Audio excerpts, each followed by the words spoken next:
2. Gabriel Nicholas with 4-color Omnath. This version does have Field of the Dead. Yes. So this version, I assume, would be worse against the Death and Taxes deck if they were to meet in the finals. Sure. And this version does have, unlike some of the other ones that have 3 Path to Exile on one of the board, this one, Gabriel has all 4 main, which will help against Eldrazi Tron. Yes, for sure. All like the Lightning Bolts and Lightning Helixes of the world are essentially blank cardboard against Eldrazi Tron. You can like double bolt a Thought-Knot Seer or bolt plus Thought-Knot Seer, but that doesn't really accomplish much, and you can kill like a Matter Reshaper, but that's not a winning exchange either. You really want Path to deal with the Smashers and the Thought-Knot Seers for the most part. Mana Leak, I think, is a positive in this against Eldrazi Tron compared to the other Omnath decks. I also think, unlike some of the other matchups, I feel like here, Hour of Promise is probably better than the Time Warp, because my instinct is that we're more likely to be behind on the board, and in that case, I'd rather have the Hour of Promise.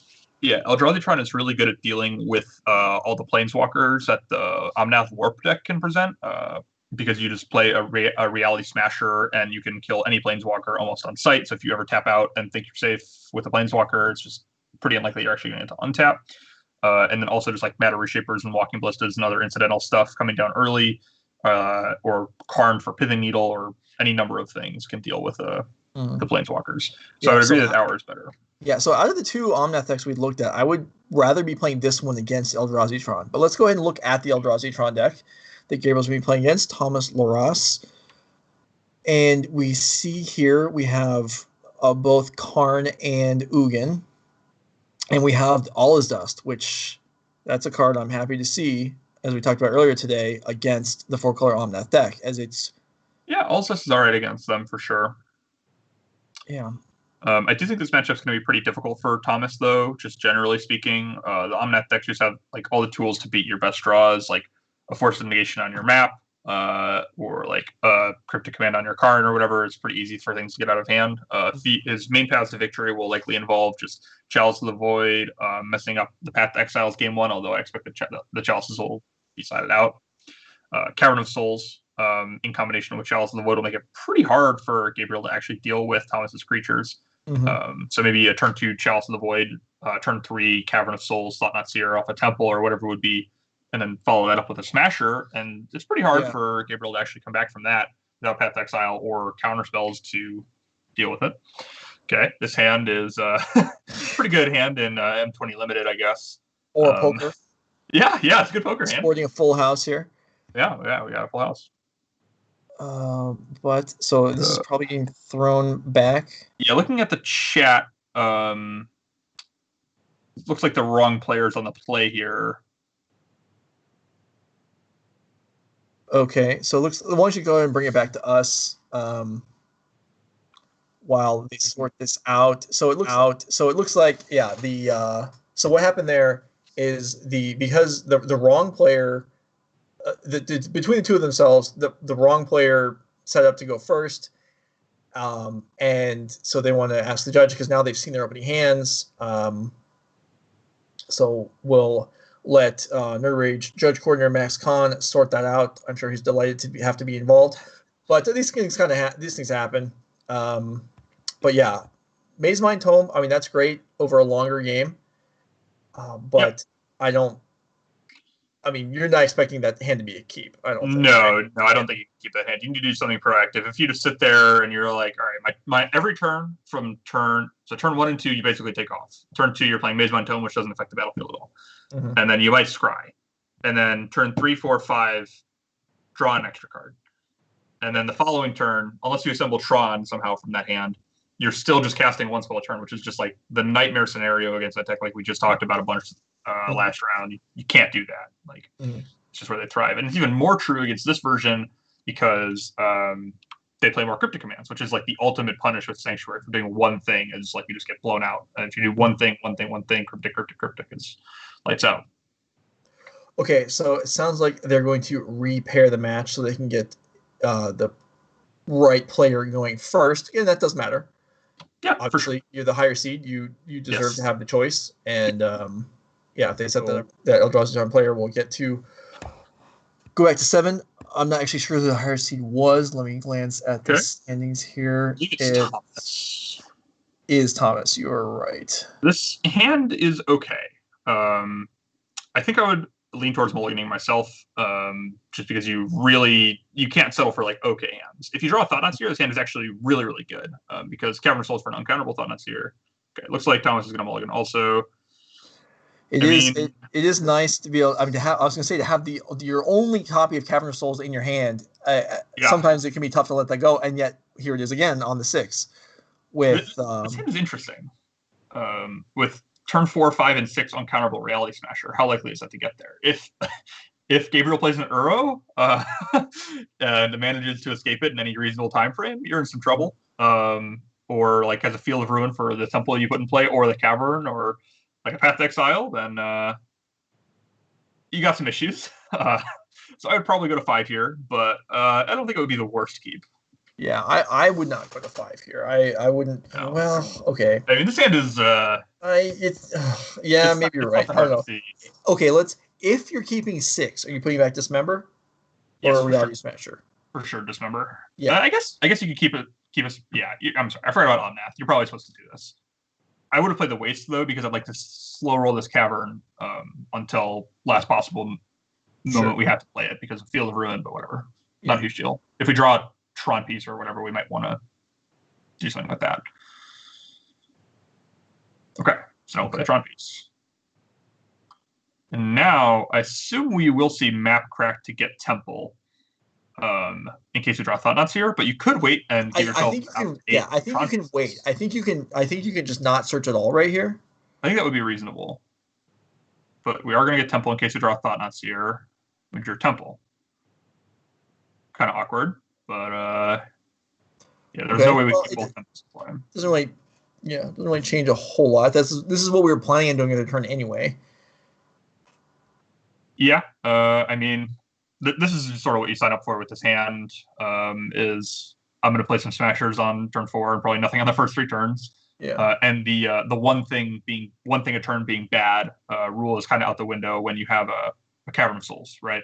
Right, and also having haste, yeah, in both senses.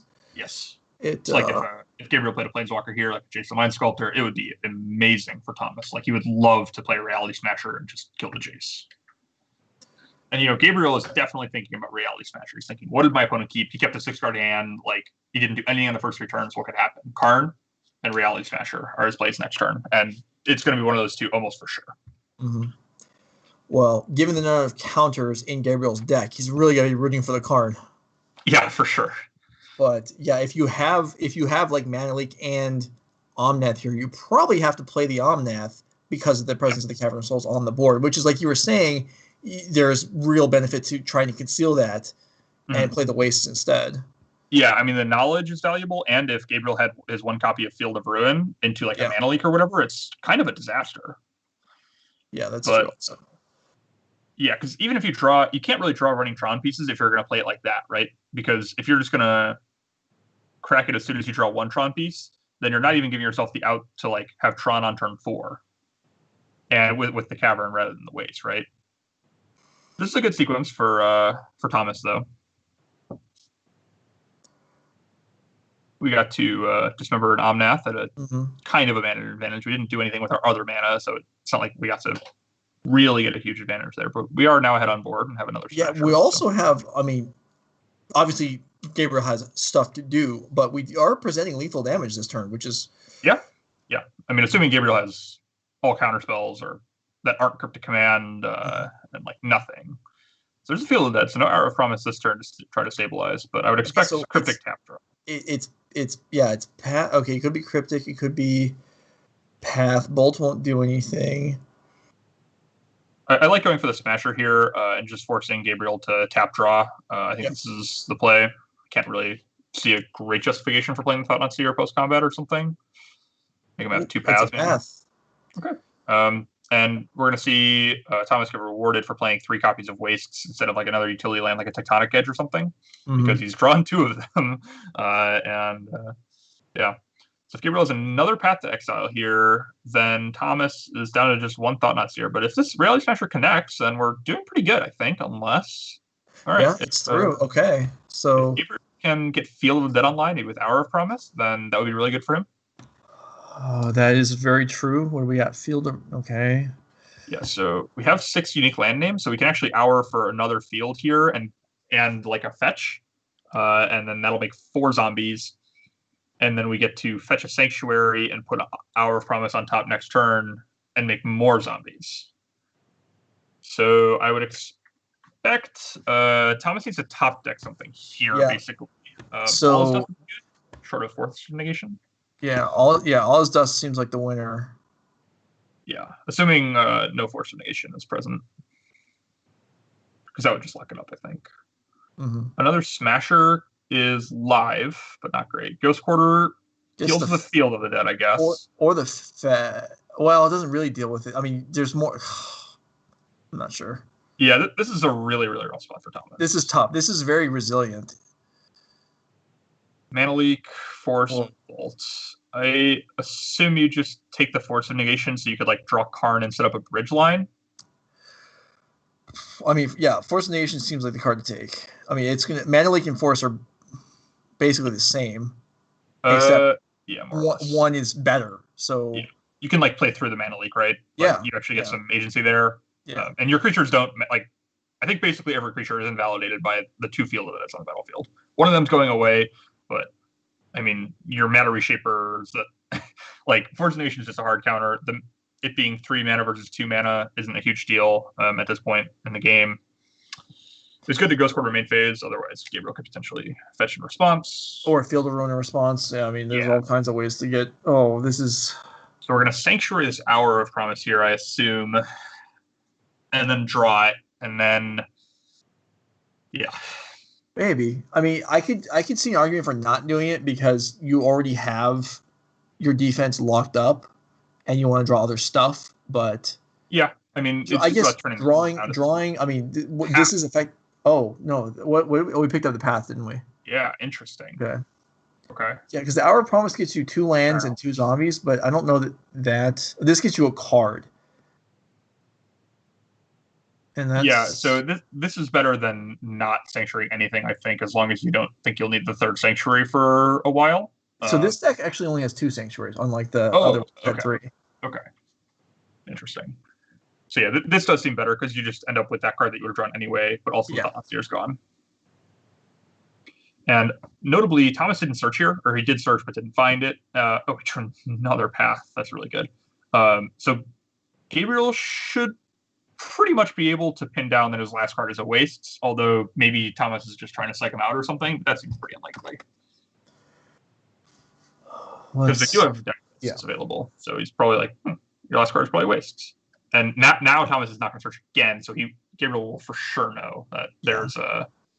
Yeah, now Mana Leak counters anything. Mana Leak counters, and there's, I mean, Thomas is dead next turn. There's no... Yeah, okay, I like... I don't know how many zombies you need to feel safe here, but 2 untapped is probably enough. 3 lets you block Smasher. Smasher profitably. So 3 is conservative, but Gabriel's in such good shape here that being conservative is reasonable.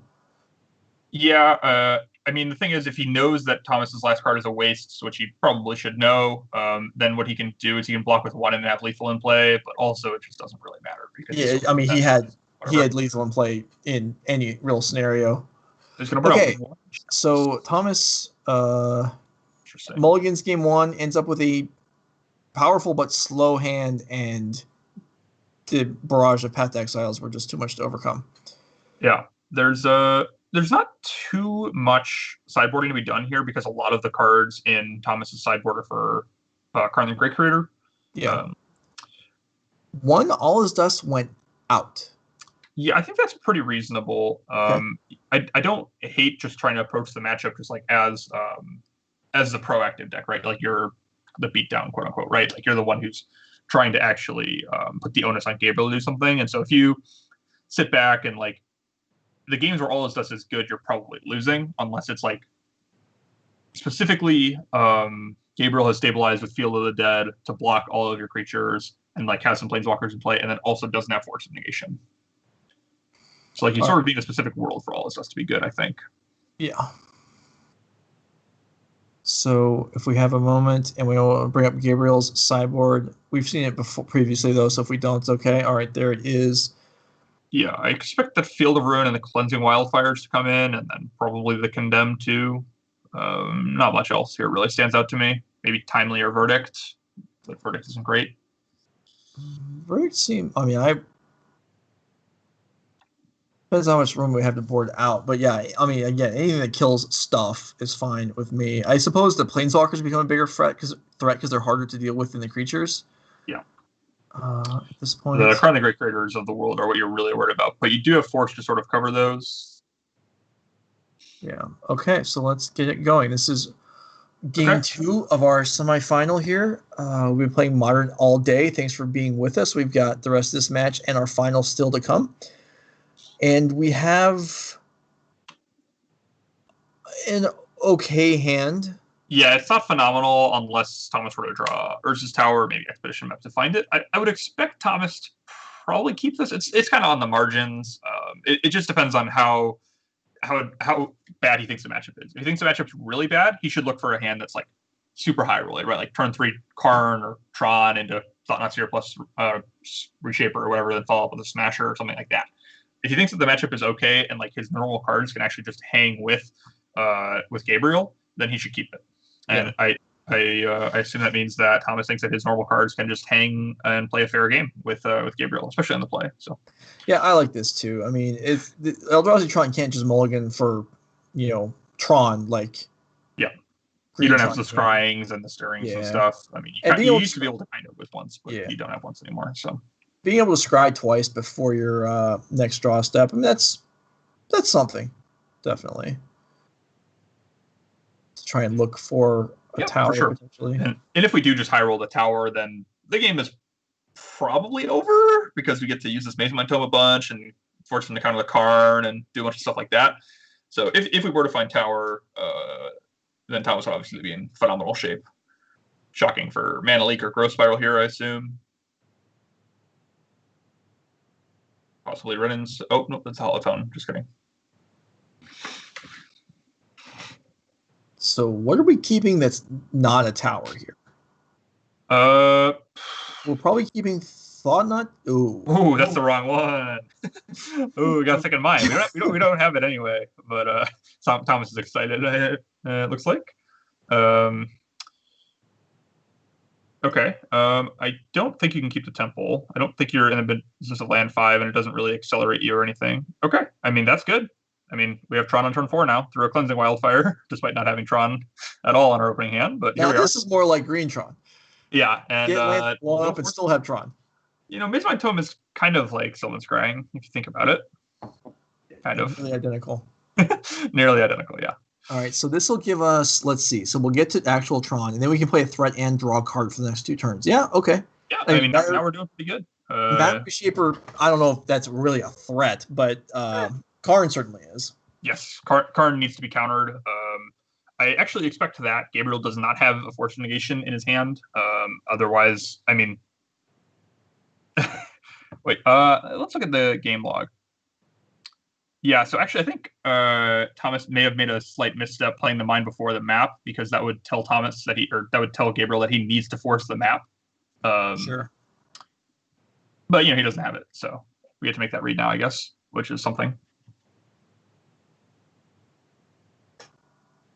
And I don't think I want to scry here. We have more than enough mana. I just want to get the cards. Yeah, I agree. I don't love this. We're going to bottom the Ballista? Okay.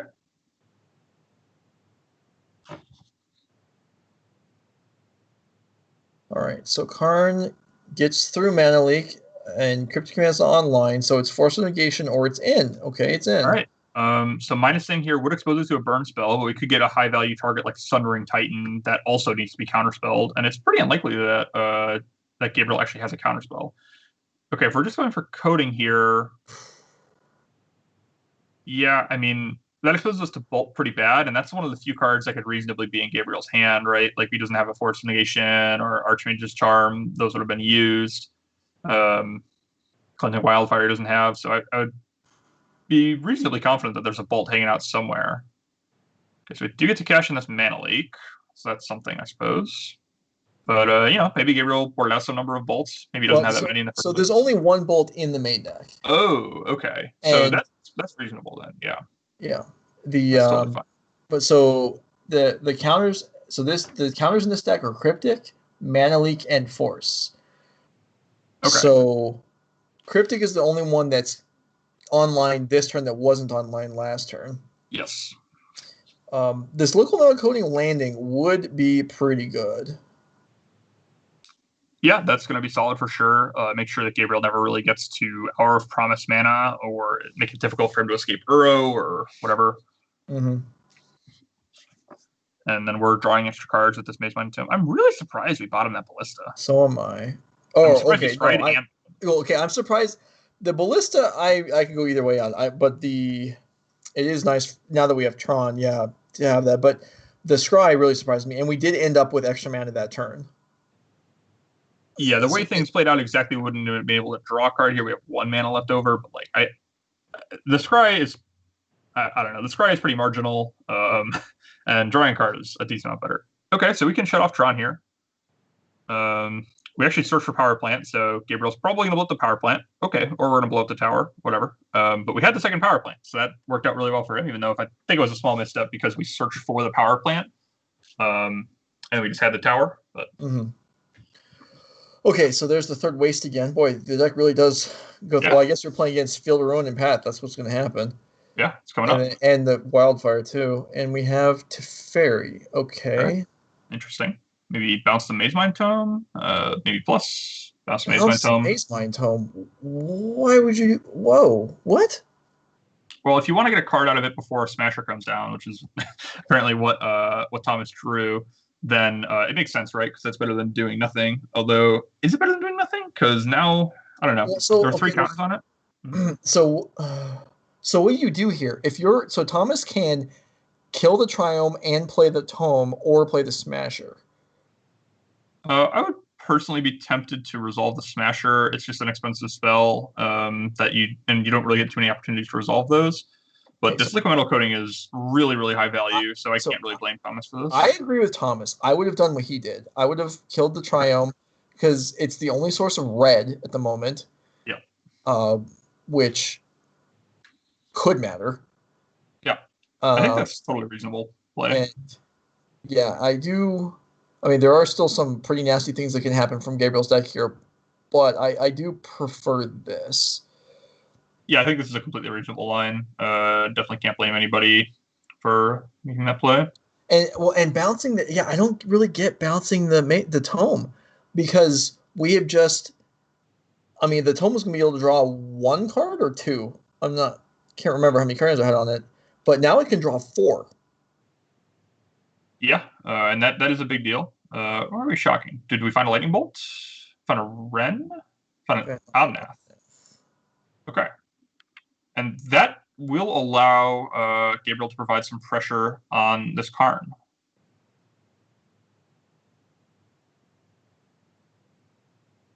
I like scrying now that our mana is so limited. I agree. Well, now that we lost Tron, scrying is it was child's both times. Yeah, okay. Well, that was bottom. Then that was basically like drawing 2 cards right there. Yeah, and that's sort of why. Now that our mana is so limited, it's totally fine to scry. Caravan's Deeds lets you play around a single copy of Ceremonious Rejection. Problem is, if we want to kill this Teferi, then our Karn is going to die to this Omnath. No, is it? Well, I'm sorry. That's only true. Yeah, yeah, that's true. Yeah, if we can't put the lands into play, then yeah. We don't even necessarily have to kill the Teferi because all his dust will clean it up, assuming it resolves. But yeah, I think let's see. I mean, I'm definitely want to. If it's me, I want to kill the Steam Vents. Oh, okay. We're looking at wish options here. Let's see. What could we do? It doesn't be going after the red. 1, 2, 3, 4. Okay, we can't. Sundering Titan's not ready yet. We could Wormcoil Engine. Can we keep Gabriel off of white for Path? I can't tell at the moment. We could bridge to try and protect the Karn for a longer period of time and pick off more lands. We can pick off. Super interested in bridge. Yeah. There's also only one. There's only 1 white, 1 blue, and 1 red, so we can pick off any one of the 3. There's actually no way to keep him off Path and get Wormcoil Engine because we'd have to because Path is an instant, we do it in the upkeep, and then use Paths in response. So never mind that line. That doesn't make any sense. Boy, there's definitely some options here. Yeah, there's a lot of options available here, and I'm not sure what Thomas will go with, but none of them are too bad. Yeah. I wonder if the Smasher is going to play defense or not.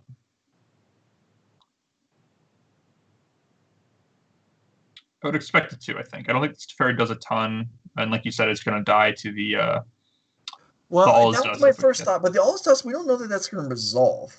That's true. That's true. But even if we let the Teferi stick around, it's not like I think our Karn is more important, and I don't know if you want to trade them off, basically.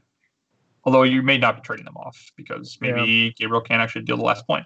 But yeah, I mean, well, although I guess Ren and 6 could do it, so it is likely that it could happen. But even so, if we want to be able to wish, then we have to do it like this. Yeah, because then the Karn's on 1, and then you deny yourself that option. I mean, as much card advantage as the Omnath deck has built into it, losing a land a turn adds up fast. Although that is a fetch. That's going to be a nice burst of mana.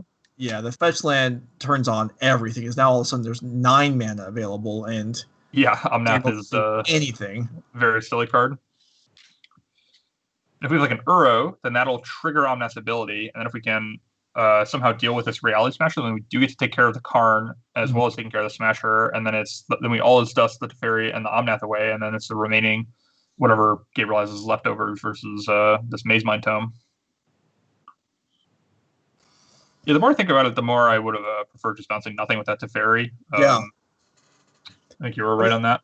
I mean, just the fact that in the last turn cycle, it effectively drew 2 Chalice of the Voids out of the way. Yeah. We could see maybe an Hour of Promise here. Teferi 5. Oh, that would be really good. Yeah, either the Haymaker 5 drops would be phenomenal here.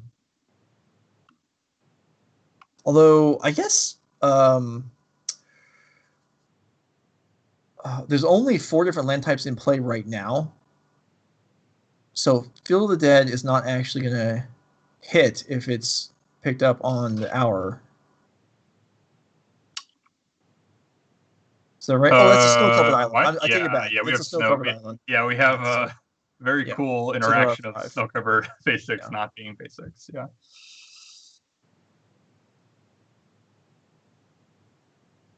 Cryptic Command to bounce the Smasher and draw a card. And we're going to discard a Ren and 6. Okay, the Ren and 6 would have been pretty nice here. Maybe we have another copy of it, because the Ren and 6 would deal the last point to this Karn. Mm-hmm. We have a convenient red and green mana floating. So I'd expect another copy of Ren and 6 here from Gabriel. Yeah. And this All Is Dust, if it were to resolve, would be not bad.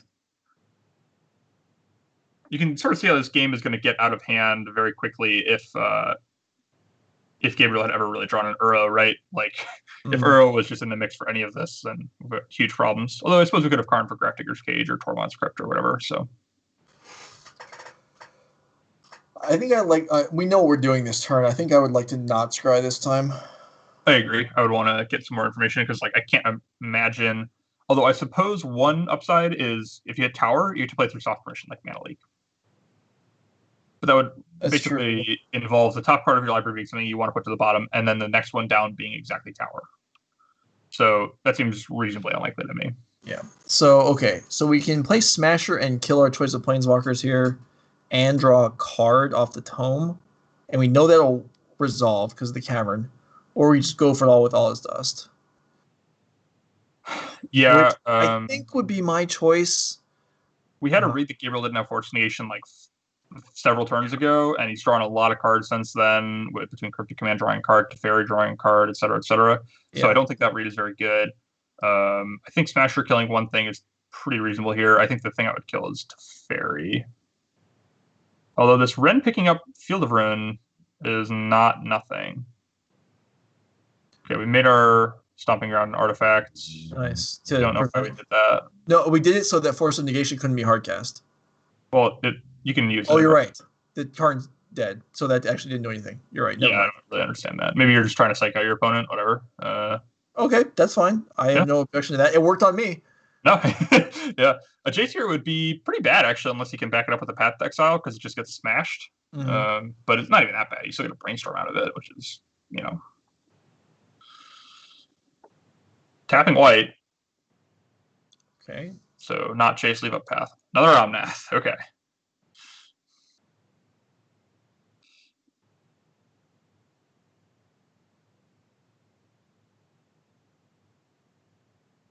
Looks like Gabriel's lagging a little bit here, I guess.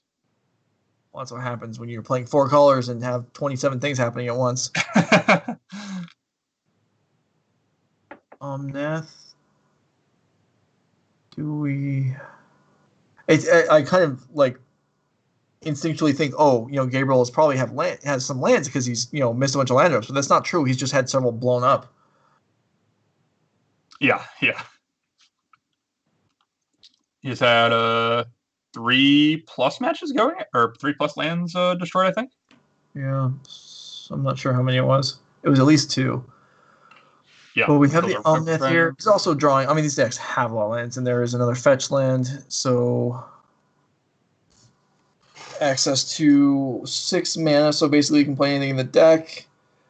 What will it be? What do we have? We're sitting on 3 cards. Okay.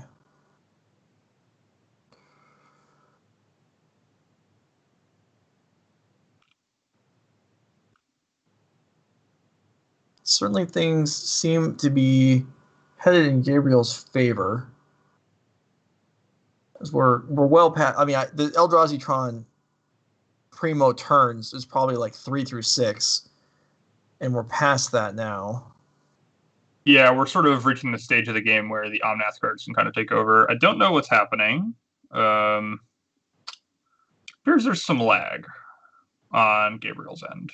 Mm-hmm. Well, his trigger just resolved, so some progress is being made. Yeah, he gained his 4 life. He should be able to fetch and get his 4 mana if he so chooses.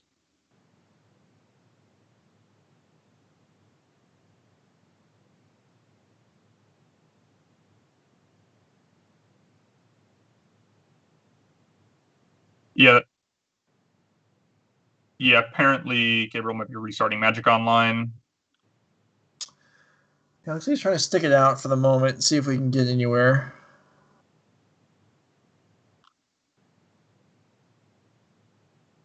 Well, okay. Whenever this does get... Okay, here's the fetch. Game actions are happening. That's good. It's MTGO for sure.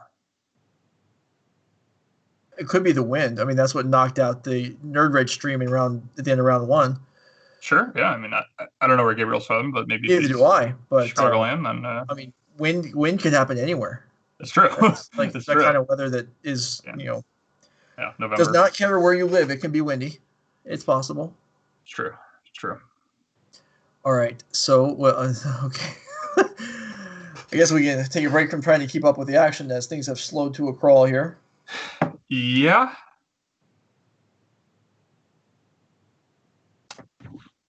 So this fetch could be getting Mystic Sanctuary, which with the mana being generated won't necessarily do anything without a cantrip of some sort, but lots of potential. And Gabriel probably doesn't have.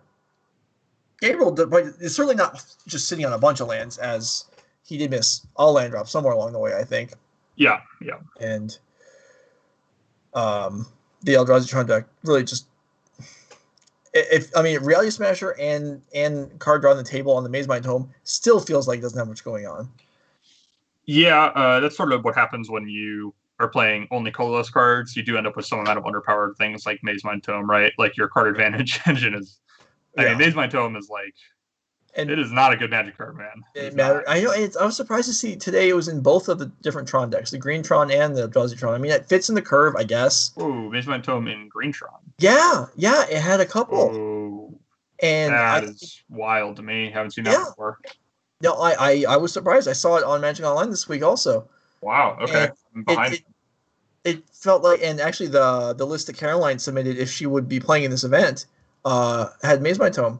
Really? Okay. Yeah, and to me it felt like Green Tron, really more so than Eldrazi Tron, is trying to mulligan for perfect hands all the time. Yeah, And that doesn't make a ton of sense to me. But and that just can almost never include Maze Mind Tome on turn 2. Like you're yeah, either that's breaking a never your Scar ideal for play, right? Like you're playing a Stirrings or a Sylvan Scrying or breaking a map. Like, when is Maze Mind Tome making on the board except in a broken draw? And if your hand yeah. is falling apart, that's not going to save you. No.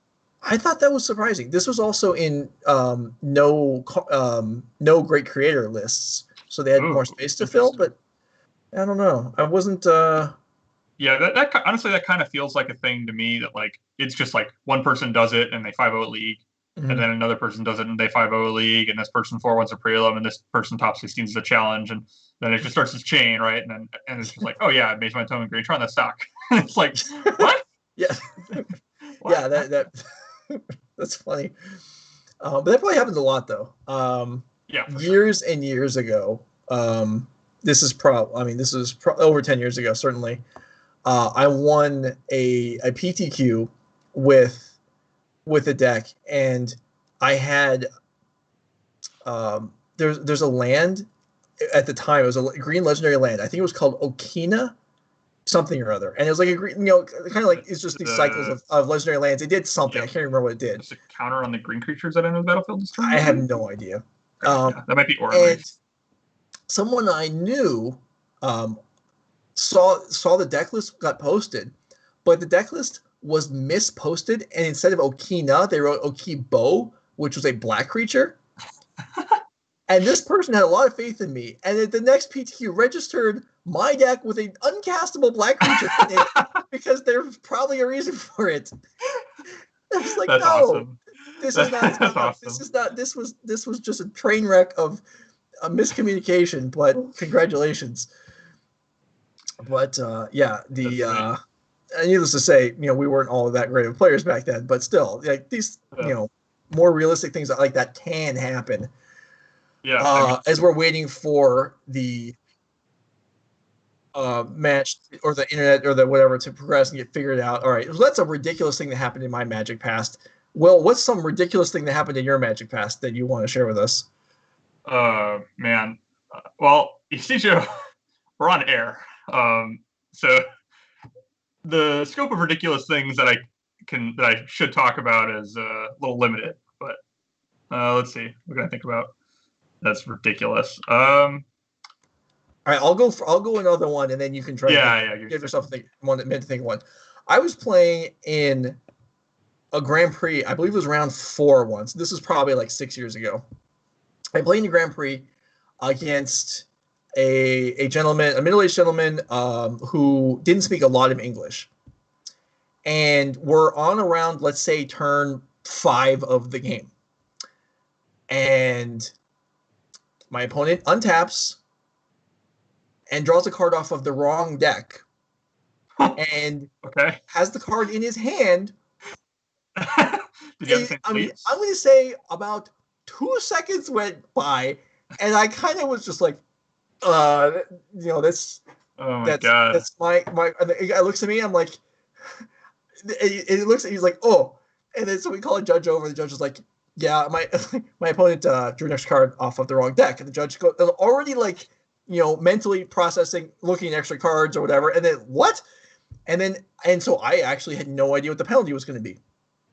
It was still looking at extra cards, which didn't really seem fair to me. Like, yeah, that's a little bizarre. It's a little different. Like looking at it, if you look at your own extra card, okay, they shuffle your deck and randomize it. That's fine.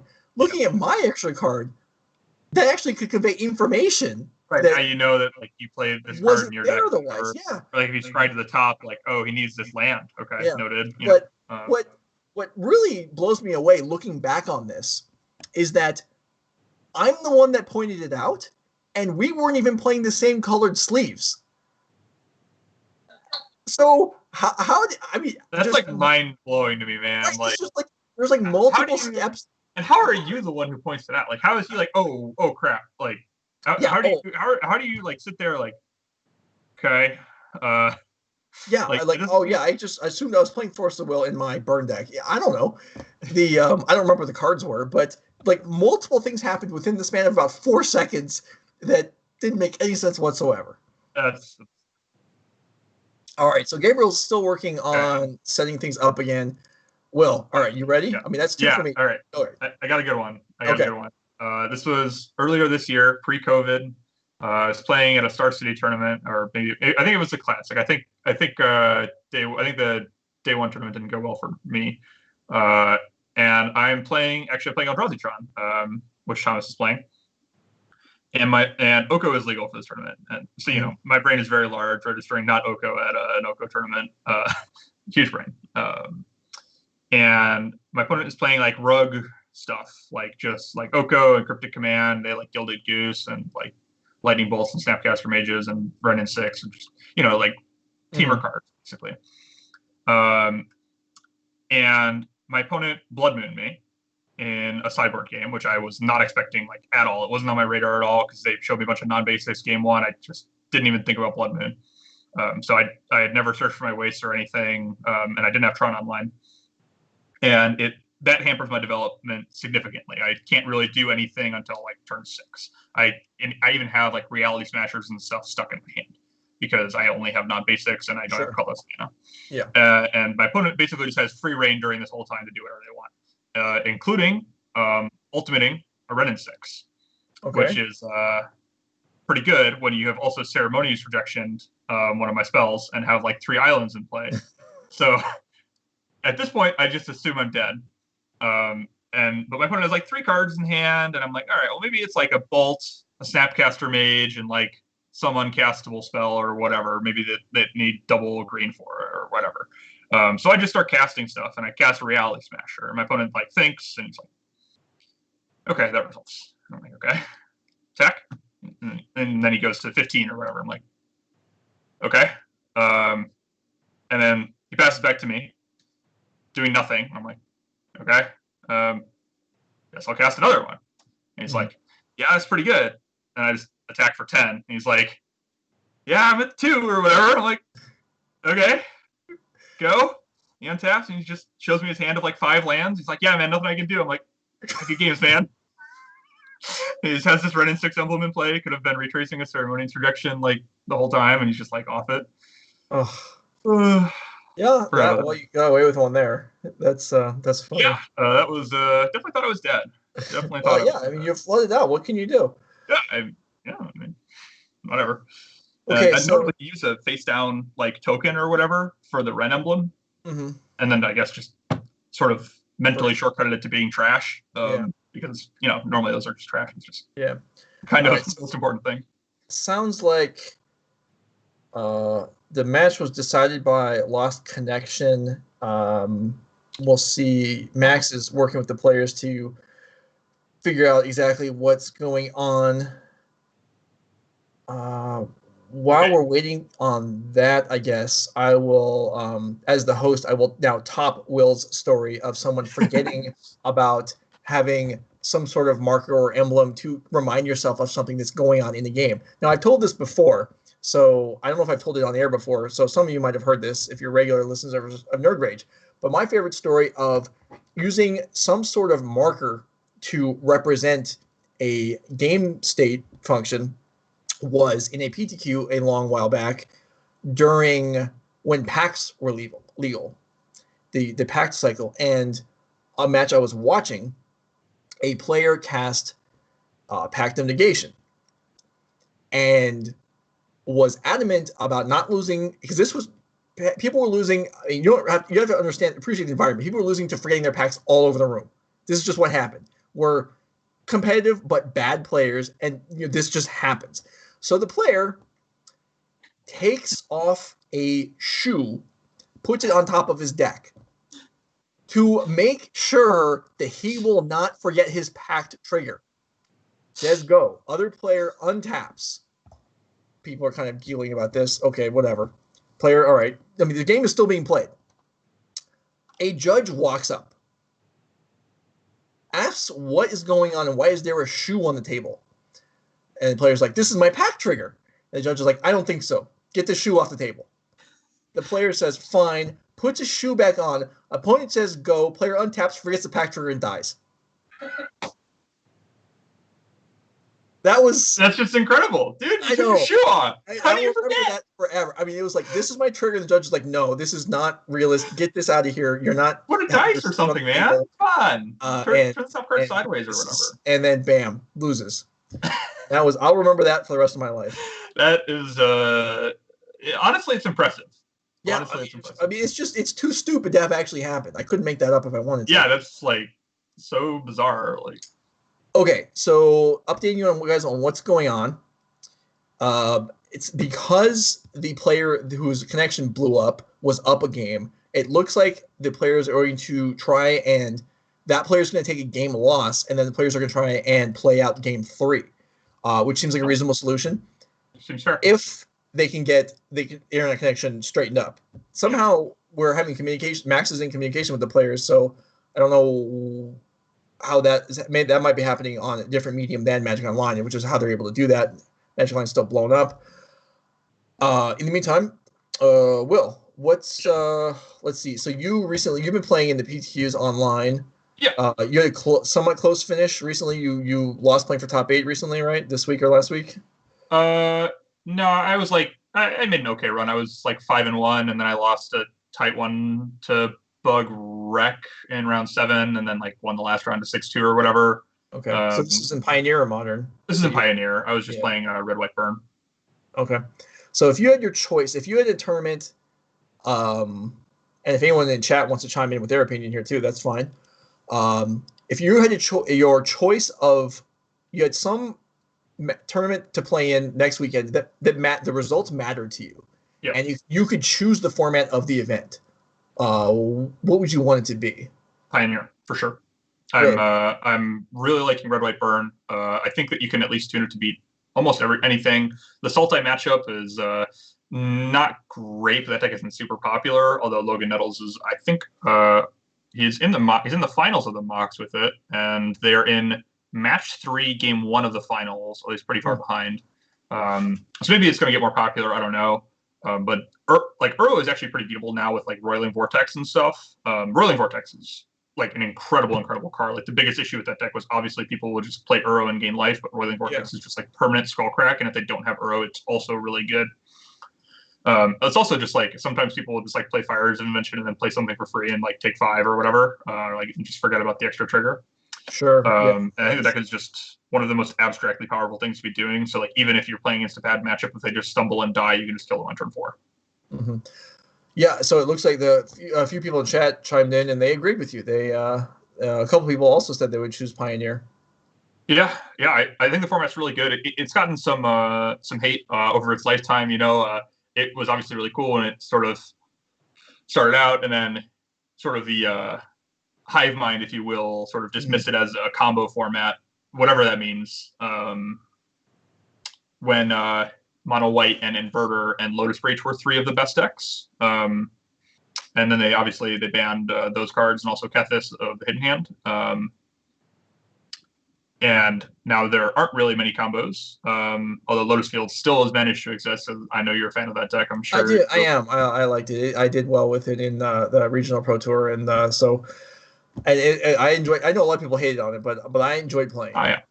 It was a cool deck. It was a cool deck for sure. It's definitely less powerful now. Like Underworld Breach was obviously like very, very broken. But I would personally like to see Inverter unbanned, I think, and probably the white deck too. I don't think Ballista being banned makes much sense to me. And I think Inverter was like, a nice check, I guess. I didn't feel like it was completely reasonable either. But I was playing a deck that I thought had a decent matchup against it, and that probably skews my opinions. Anyway, there's a lot of decks that have good matchups against it, though. We are going to take a break. We'll give these players a couple more minutes to get this straightened out, and then if it doesn't work, then we'll just move on with whatever conclusion that Max reaches as far as to the victor of the match, and then go on to the finals. Meantime, we'll step away for a couple minutes, get this sorted out. We'll be right back.